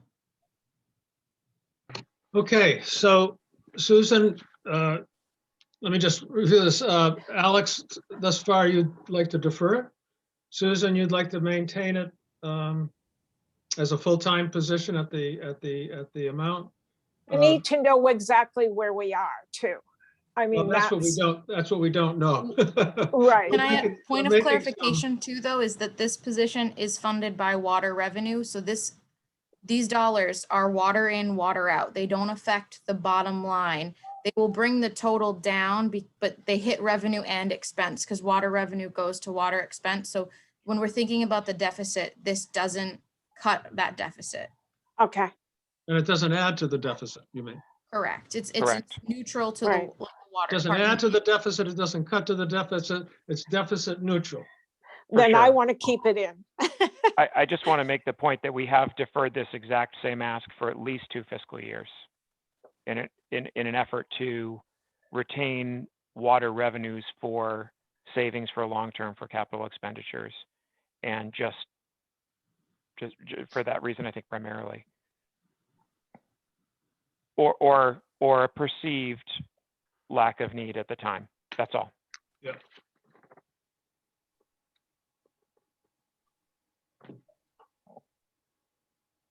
Any other thoughts on this? Mr. Cheeseman, do you have any observations? Not my meeting. I'm just I saying know, it's I at thought 8 you o'clock, said- Bill. You need to move on. I get my turn later on. Okay, thank you. I'm fine to move on. I'm not looking to sway anyone else, Jim. Okay. Thank you very much. Are there other items now going down this list that we should have? It's 8 o'clock. We have the big ones, obviously. The library roof, the master plan. Comments, questions, observations? I'll make an observation on the roof. The 74,000 on the roof is, I think there may be less than that, evidently, if we get some settlement on the warranties, but that's to be determined. I guess my position on the roof is that we have an obligation. The roof is failing. That 74,000 will add to the roughly 30,000 of our share of that money from prior year. My understanding is the roof is about a $310,000 cost for the repair. And this 74,000 is our share of the total obligation just for Wenham. This isn't a 74,250 that is shared with Hamilton. They have put in their budget, I believe, I'm going to be wrong in this. I think 125,000, somewhere in that neighborhood for their ongoing share of the costs. Because that's about right, because they had about, well, it may be more, because they have about roughly of 310, they have approximately $200,000 of the cost, and we have about $105,000 of the cost, somewhere in that neighborhood. Mhm. So my understanding is, in talking with, this goes back now with the long-range capital planning chair, and with Mr. John Poolage, is that they are committing their share to the library roof. So that's my position on the library roof. It's a big piece, but I think we are, the roof is failing. It needs to be repaired. We have a capital building there that is valuable to the community, and we don't want to see things damaged. Any other comments on that one? I agree, Jim, with all of your points. I think really well made. We have a commitment to this joint library. I think my only concern here is that, to be fully transparent to the taxpayers who are paying for this very expensive roof, that we not describe it as year 2 of a 2-year project, since Oh, no. and I'm not, Jack, yes, see you nodding. I know I mentioned this once before. We need, due to unforeseen additional cost or whatever, right? Like we need to make it clear that this was not. I agree with that wholeheartedly, because we have to go before town meeting and say, last year, this is what we appropriated, of which Wenham owned, let's say $30,000 of it. So why now are we coming back again? And that needs to be fully vetted, fully discussed. in a very transparent way. Absolutely. And Jim, if there's any savings that you'd mentioned through the warranties, we will make the appropriate adjustment. Yeah, we can do that once that's done. Okay, let's talk about the master plan. We've had community input. We've all been talking about it. Once again, it's incorporated within the assumed, or more than assumed, right, Tom? The projected balanced budget. Yes, correct. I'm sorry, Jim, were you asking a question or was that a comment? No, it was just kind of a side. Okay, No, I wasn't. No, I wasn't. okay. Well, I'll go first. Okay, I am in support of the master plan. I'm going to actually read some notes that I said to myself.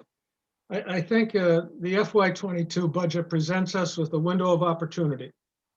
A window of opportunity that we probably may not very well see in FY23 or 24. We have, I think, the unusual situation, well, unusual in compared to the past several years, of a very modest increase in our school budget, which allows us more room in our budget to do some planning and development, as well as some capital projects, obviously, that we haven't been able to do. Secondly, I see it as an investment in the community. We're going back a number of years now, 50, 60 years. I think I said to somebody, I think I was a sophomore in high school when the last master plan was actually approved. So I believe that this is an investment. I think we have to take the step as the finance committee, and it's still, as I understand, this process will be up to the community to support this process, to support this plan. I think it has a number of benefits. It cannot sit on a shelf. It has to be actively engaged in the community. We have to move it forward. The third point, I think that's important, and I think it's been said, that this would make us eligible, us meaning the community, for grants, future funding, that possibly with the eligibility, maybe reduce those initial investment costs of 100 or 125,000. So that's my position on it. It's a lot of money. It's, in fact, I think the largest, capital request. But I think it has benefits for the community, and it's, I think it can pay dividends to us in the future. And I haven't even touched upon economic development and all those kind of issues that, of course, everyone in the community has asked about one way or the other, which we have to address in some form or fashion. I had when I was going through the priority list, I had it as a high priority, but at a cost of $100,000. Now, I don't know whether I'm being penny wise and pound foolish, with that, but I was looking to try to reduce those costs somewhat. So that's my position on the master plan.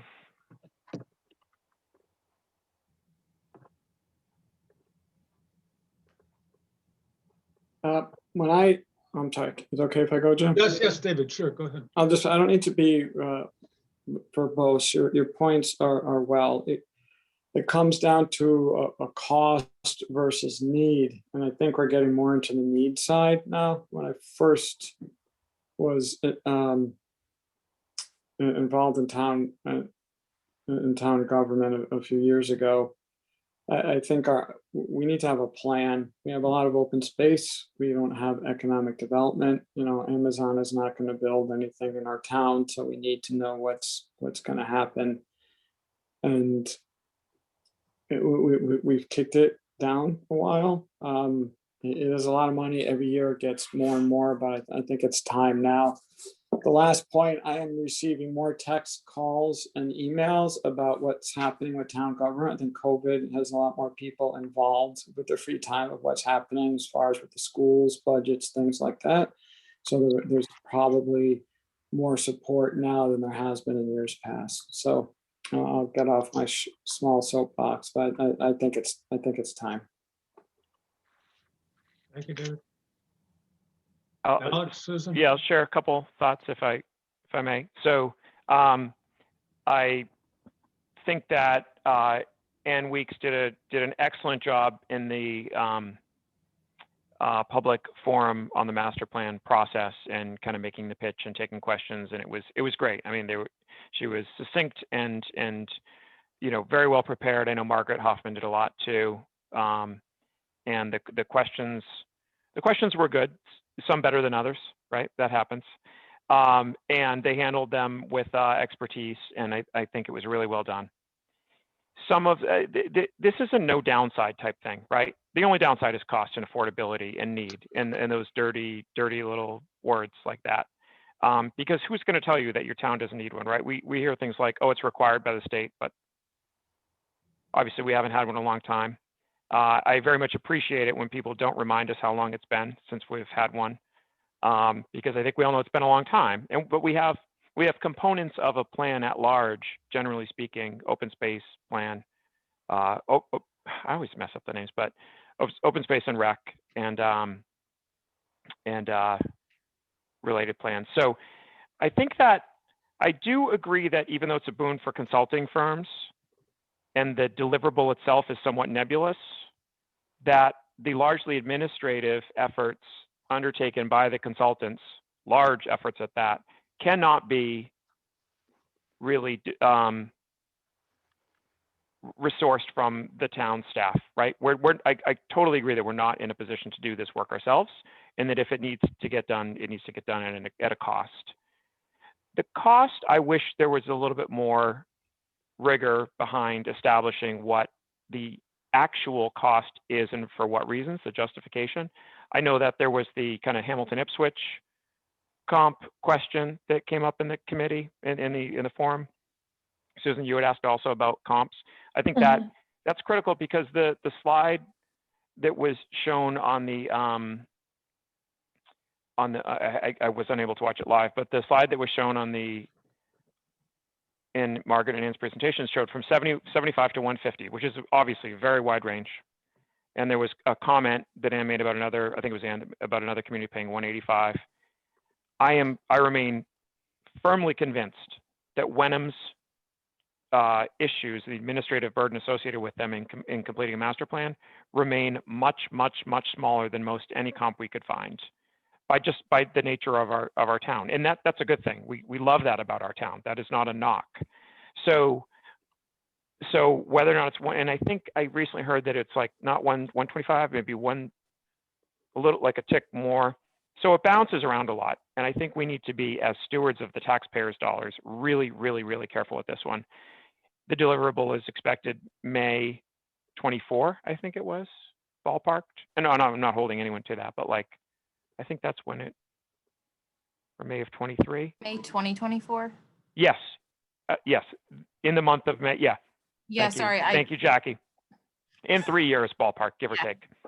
So, and we're at a critical time where, as the points that were made earlier about the schools budgets coming in a little bit more, for the first time in 4 years to not have outlandish overrides, excessive, like really burdensome overrides, I think we need to show, restraint's not the right word, but we need to not necessarily spend every dollar of available levy capacity.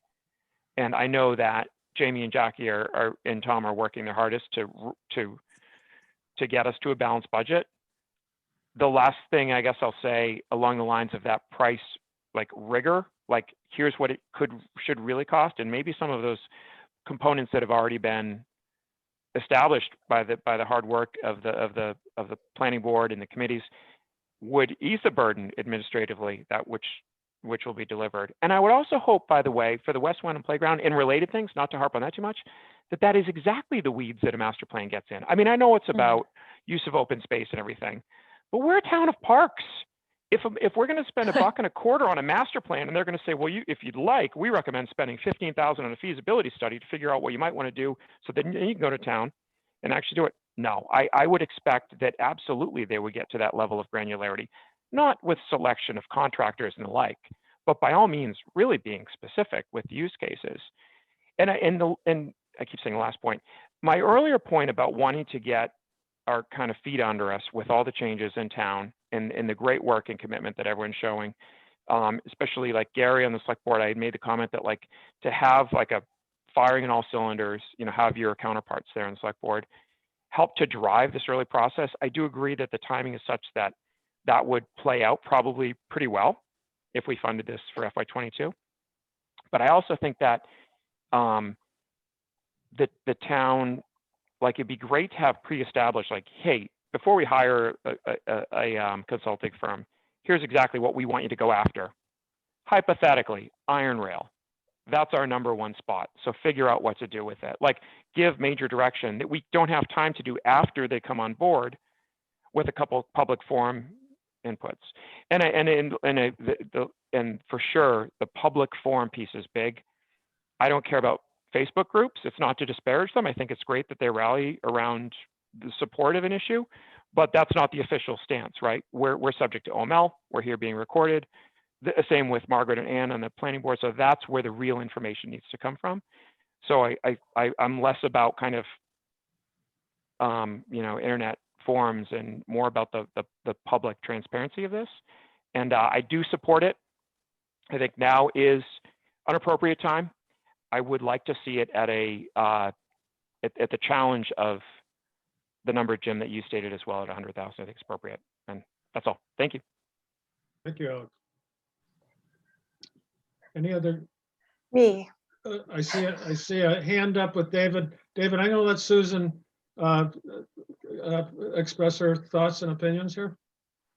I think as far as money goes in the schools and everything, it is an appropriate time. I think also I've been in and out of Wenham for like 40 years. So I feel as though we're at a pivotal time. I think it's changing. And I think the attitudes are changing and people want a more interesting downtown. And I think this is an appropriate time to do this. And I can get really excited about this. Mhm. I would not, however, shortchange it. $125,000 is a lot of money, but $125,000 gets eaten up pretty quickly in any design firm. You throw planners and these people are highly educated. They tend to be thorough, and you throw those people in a room and the money gets sucked up. My fear, I don't want to end up with something that is less than we want for $25,000. Then at that point, you might as well not do anything. I think you get what you pay for if you're lucky, my husband says. And I think that's really true. So I would like to see it fully funded for the 125. I get concerned when I see like this feasibility study for $15,000, which for one small playground, first of all, seems to be a lot of money in that regard. And this kind of patchwork quilt that's being done. And you need an overview. You need something to bring it all together, to bring it all home. So I would support the 125. David? Just a question more for Tom. So if it's we allocate 125 and we have some luck and it comes in at 85, I'm assuming that the difference gets returned to the general fund. Correct. The flip side is if it comes out 135, 150, what happens next? In that case, basically, we would probably either look back and try to reduce some of the service. I mean, you're going out for a number of quotes, number of proposals. So it's just not one. We'd look Got at it. Okay. Right. Yep. I'm good. I think I want to move along too. All right, thanks. Okay, Thank you, David. Just for the record, Carrie, no comments, but just her. Wait a minute, let me get this.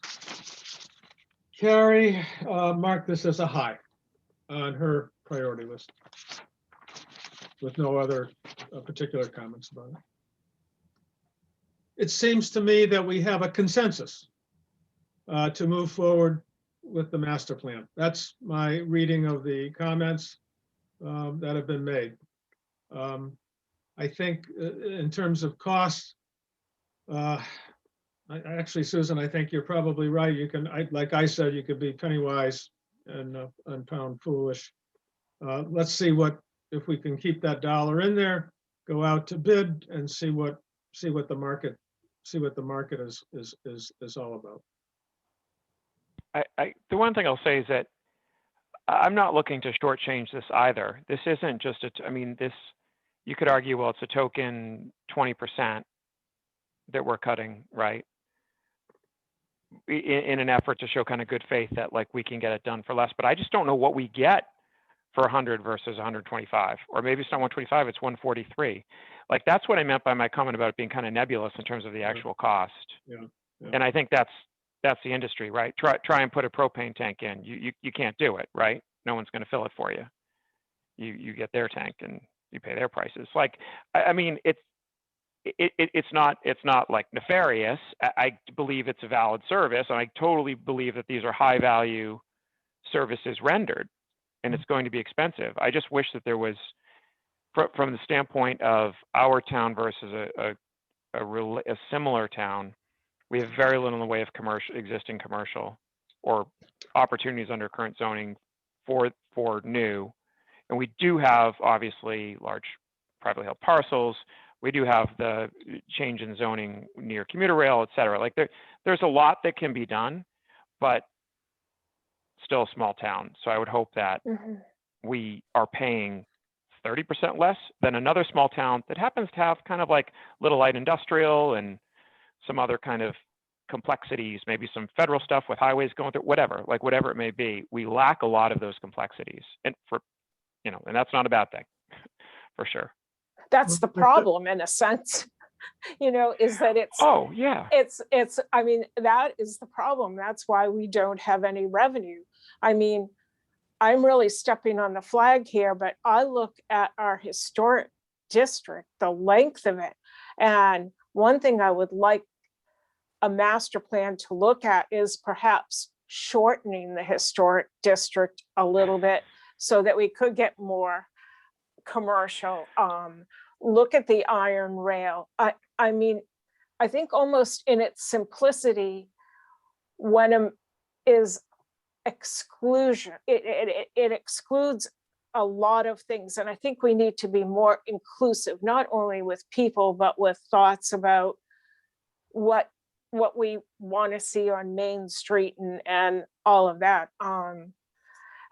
I think, I don't know. I think you might not get anything more for your extra $25,000. It's like architecture. You hire an architect. Are you going to get a house that you love and that is designed for you, or are you going to get, something somebody pulled out of the drawer? It all depends on the firm and the people that are sussing out the qualified applicants, I think. Thank you, Susan. thank you. Susan. Okay, I'm going to move the conversation along a little bit here. So we've talked about the roof. We've talked about the second operator.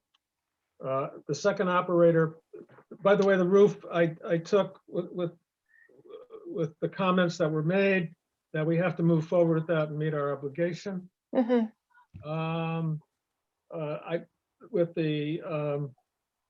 the second operator, I think we didn't arrive at anything. I'd like to try to clean that up at the next meeting. Is there any additional information you would like us to get from the water department via this? Could they be here? Could the chairman of the commissioners maybe tune in next week? That would be helpful, Yep, I you think. can request it. Agreed. Okay, that, good suggestion, Susan, thank you. Jim, can I revisit one item real quickly? A couple times I've looked at Jim Reynolds, who I know has his camera off at the moment.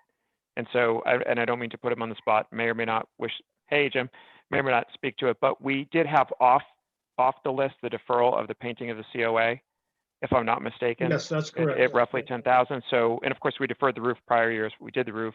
I trust that's all well. I was just wondering if, Jim, because you took the time to join us, if you wouldn't mind just kind of giving us your high level thoughts on the paint condition and so forth. I think it's okay. I think we can defer it a year or, but, you know, it's something that needs to be done, but it's not critical this year. So I think we're okay there. I mean, there's some areas where it needs to be addressed, but it's mostly around door trim and so forth. So otherwise, I think we're good. Thank you. Tom? Yes, thank you, Jim. One thing I recommend in the future to my successor is when you're looking at painting is hopefully that you have an overall plan for all of town buildings. So you're not just picking buildings out every other year or every year, that you have a program for painting. So either that there is a savings by doing it as a group and knowing that in 10 years from now, you have to repaint them at that time and be able to plug that into your capital plan. You also had raised, Tom, I think it was in your capital subcommittee meeting, but the capital inventory as well, I think is a great idea for Wenham to establish that. Yeah, thanks, Alex. Tom, we haven't, we had that one very brief meeting with Susan, David, and myself on long-range capital planning. We haven't had a chance to really, I think that would fit into that discussion. David, Susan, would you agree with? Yeah. After we get through this budget cycle, we pick that up over the summer and try to figure out what we do with long-range capital planning. My thoughts about that, by the way, just very briefly, is that that committee should be expanded to include other community citizens. Tom has had some experience with that with a committee. Jim, as I said to Gary, I'm leaving him with a package this large of best practices. Okay. You can All do right. what you want with it, but it's, and I won't charge the $125,000 for the master plan. Thank you, Tom. Okay, let's keep moving along here. Are there other issues on this list that people would like to kind of have a discussion? The big ones, again, let me, highway capital, 85. I think my sense is, I'll go out on a limb here, is that has been pretty well supported historically, and that is added to the state money of 150,000. Is that right, Jamie? That 85 Yeah, like is probably 150 to make the money go a little bit further. The other cruisers, that's a historical 3-year rotation. Let's see, cruiser, the comp and class, 15,000. Any discussion about expenditures on that? We kind of got into that sideways last week with wanting to do certain things in certain areas, but we've kind of addressed that individually. Are there any questions about that 15,000, for example? All right. The trackless tractor. First year lease, Jackie outlined a plan to go to a 5-year lease at, what was it, Jackie, 31,000? Does Yeah. that, I guess it doesn't increase our cost on interest or anything like that over the course of, by going to 5 years. Does that change that dynamic in any way?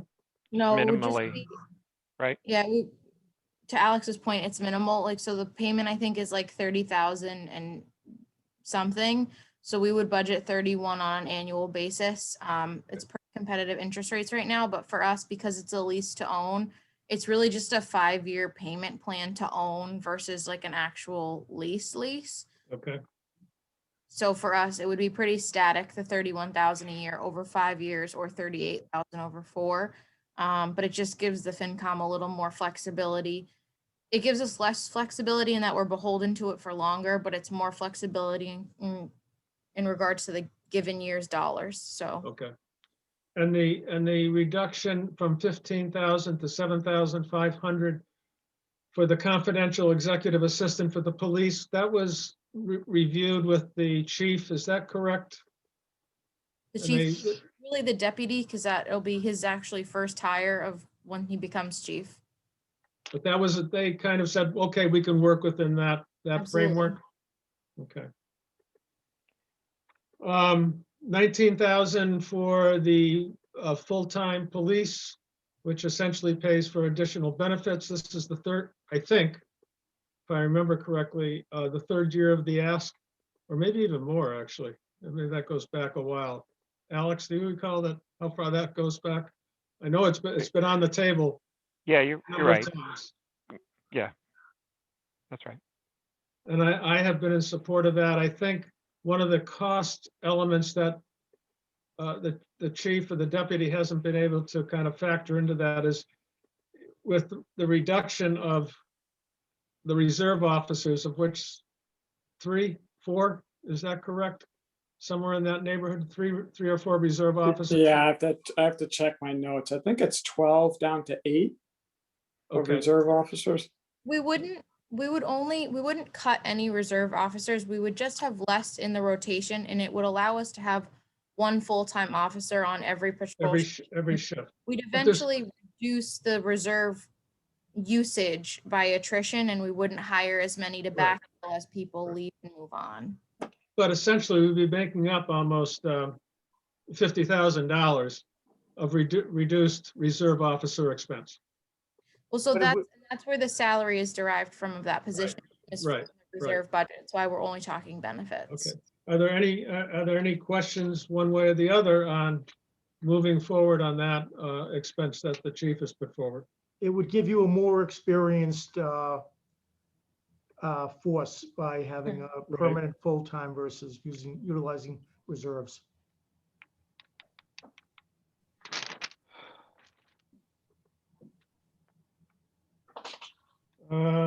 If I may too, just one note, just for interest for the FinCom, I would say since I've been here and around the same time Alex was on the FinCom, this has been a request that's gotten to the FinCom level, but this request has been something the chief has been putting forward since he became chief. So there's really actually longer history even than when FinCom seen this request. So just something to ponder. Actually, Jack, you're absolutely right. Sorry to cut you off, but the chief actually had let us know for years before it was even a formal request that it was something he was looking to do. Directionally, that's where he was headed for best practices, to just Yeah. grab that term. Yeah.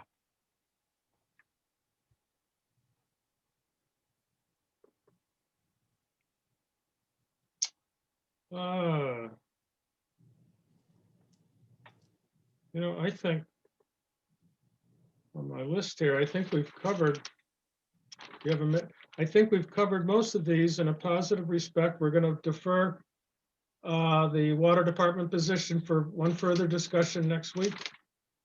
We have, I believe, general consensus on this list that's in the budget. That we'll finally settle on next week. Jim, what's the proposal for, what are you putting forth for the master plan for a dollar amount? I mean, I'll defer to your judgment and.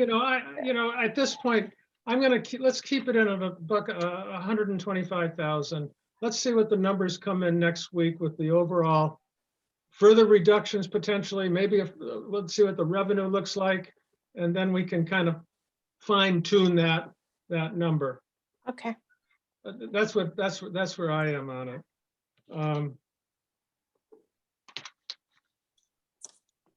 And getting back to Alex's very early comment, and I think this is the discussion we should also have next week is, here's our revenue.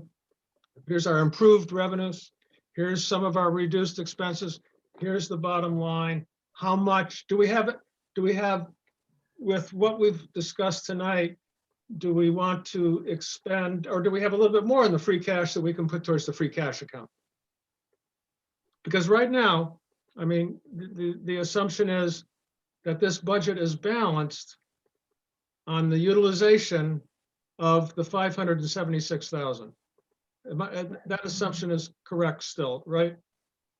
Jackie? Jamie? Correct. Yes. Okay, so we have to fine tune that number next week as well. Will we Jim, know can what I the ask- overlay number is then? Yeah, I believe we will, Mr. Town Administrator. Yes, I put the request into them at the meeting yesterday afternoon, early evening, and they are willing to address it and take a formal vote on it Tuesday. But by the way, there's one thing that I haven't mentioned that Jackie and I had an informal discussion this afternoon, is on the, back to the master plan. Correct me if I'm, if I got this wrong or right, that the master plan capital request will be a separate article. Well, Jim, so that's the direction that it would be helpful to get from FinCom tonight, is for next week, when we start to shake out and identify the one-time capital items that we are going to fund this year. So to get to a balanced budget, we put everything expense into the operating budget so that we know, here's the grand total, here's the free cash, can we balance this? But to try to still work toward our best practice of reducing that free cash plug into the operating budget, it would be helpful to have your direction tonight. If there are one-time capital purchases that we're going to move forward with, we would essentially structure it in 3 articles. Article 1 is the operating budget. Article 2 is the use of free cash to balance the operating budget. But to reduce that number, we'd have Article 3 be the one-time capital funded through free cash. And if folks follow me, it would be helpful if that's something you're interested in us pursuing. I think Jamie and I have had that discussion that's what, for one-time capital, we'd want to see it as a separate free cash capital article rather than having everything all in. So the one-time capital is the rifles, Mm-hmm. the master plan, the roof. So that would all become one article that the town meeting will be voting on. And I think we'd see comp and class in that as well. Comp and class, I'm just, so those would all be in one article, separated out within the article, Right. Mhm. so that people could say, oh, this is what we're voting on, this as a one article. But if there is discussion, they can separate that out on the town meeting floor. Is that what you're anticipating? Correct. Okay, okay, As we did it last year, the last, I think, 2 or 3 years, we've made this recommendation of one-time free cash capital to reduce that number in the operating budget. right, okay. But it doesn't change the bottom line. It Correct. doesn't imply that that's an override. It's No, just not at all. carving out these one-time expenses so that the town meeting can look at them, understand them, and vote on them. It's And a have a good way to think of it, discussion Jim, about them. is using the free cash to fund it. So those one-time items don't have an impact on the tax levy or the tax rate. It's a separate funding through free cash so Right. that those items hit that, they're funded through that free cash. They're not hitting your tax bill like through that levy capacity Got it. formula. Thank you, Jackie. I just wanted to bring that up, as I think it's an important point for us to understand as we move forward. So it'll engender, I think, a reasonable, good further discussion at the time of town meeting. Okay. I think we're through the use of free cash, one-time capital, one-time operating. We've had a good discussion about that. I don't know if there's any other articles that need to be agendas that need to be discussed.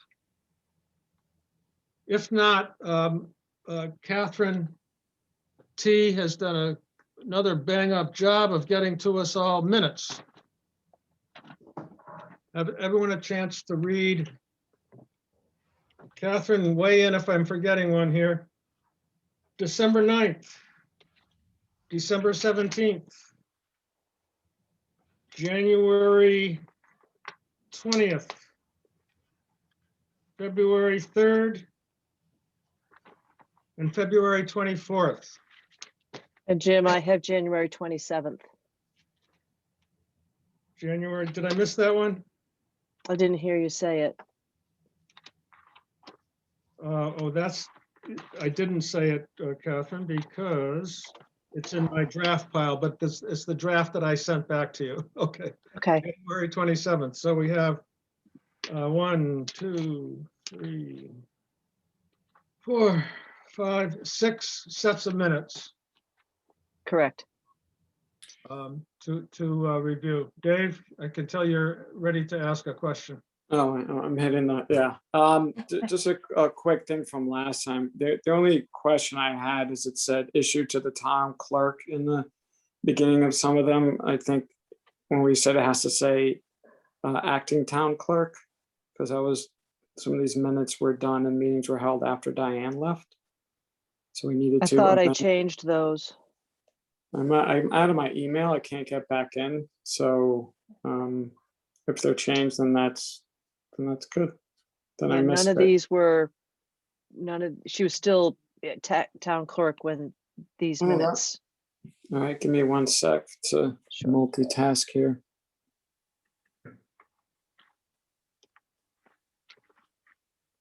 Yeah, so if I look at February 3rd, Diane was here on February 3rd. Yeah, it's February 24th that was impacted, and I have Okay. her, I Sweet. have it changed to acting town clerk. Cool. All right, yep, I didn't go down that far. Perfect. Thank you. You're welcome. Any other questions on the minutes?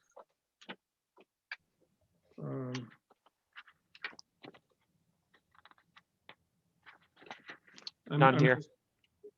I'm just. Jim, can I have a moment of silence? Let me just look at them quickly so I don't hold it up again. Of course, go ahead. Everyone take scroll a down moment enough. to. Yeah, I didn't scroll down enough for the 24th.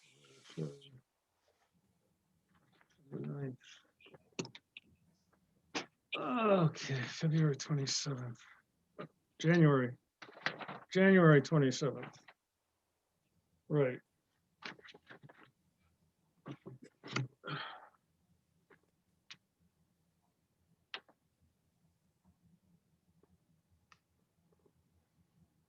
But by the way, I think I mentioned this, but I have, the way this works, just for clarification, Catherine T sends me the minutes.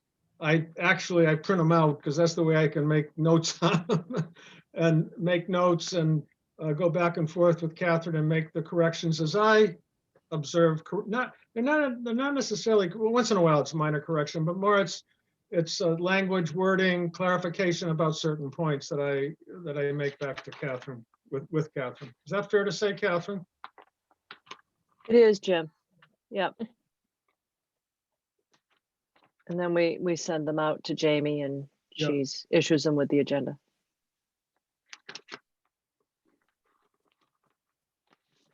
I have the January 27th there, right? Okay.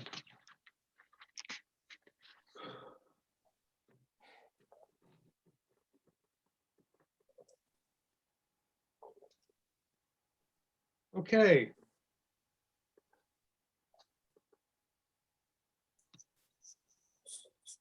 I want to make a motion to move on the minutes if we could.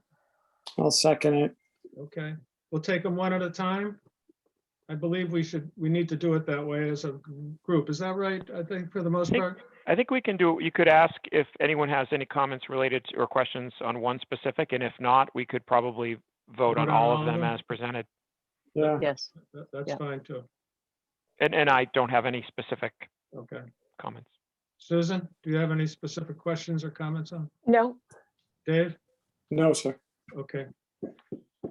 Okay, so I'll make a motion to accept the Finance and Advisory Committee meeting minutes for the following dates. December 9th, 2020. December 17th, 2020. January 20th, 2021. January 27th, 2021. February 3rd, 2021. February, did we do the 10th, Catherine? Yes, Okay, we already did that, right? And then the final one is February 24th, 2021. So the motion is to accept the minutes of those dates that I've read off as approved and accepted. Do I hear a second? Second. Susan seconds it. Any other comments on the minutes of those dates that I have reviewed? No, Hearing none, all those in favor of acceptance of those minutes? Aye, Jim. Alex, yay. hi, David. Hi, Susan. Thank you very much. Catherine, those have been fully accepted. Catherine just sent to me the minutes from last week. I will review them tomorrow so we can get them out to you by the end of the week for approval of next week's meeting. And we'll be pretty well caught up. It's a lot easier when we catch up like that. So before we end, I just want to say thank you to all the committee. Thank you, Tom. Thank you, Jamie. Thank you, Jackie. This isn't easy stuff. It's a deliberative, thoughtful, good questions, looking after the needs of the town and the needs of the citizens who put the bill. And I really appreciate the thought that's gone into this, and it's helpful. And I think we'll arrive this year at a no override budget while also addressing some needs that we have. So that's a very positive, and I do appreciate your efforts. Thank you. Yeah, Next, thank you. next week, we'll take a run at the water department. We'll have a review of the final, pretty close to the final expenses and any additional revenues, and have a bottom line that we can then take a vote on to move it forward and be in time for this to meet our deadlines. So Great. thank you very much. Do I hear a motion? Thank you. You're welcome, Susan. Do I hear a motion to adjourn? So moved. Alex has made the motion. I'll second it. Second by Susan was first. No, any further questions or comments on adjournment? No, If not, the meeting is adjourned, and we'll get together next Wednesday at 6:30. Carrie will be back to join us, so we'll have a full committee. Great.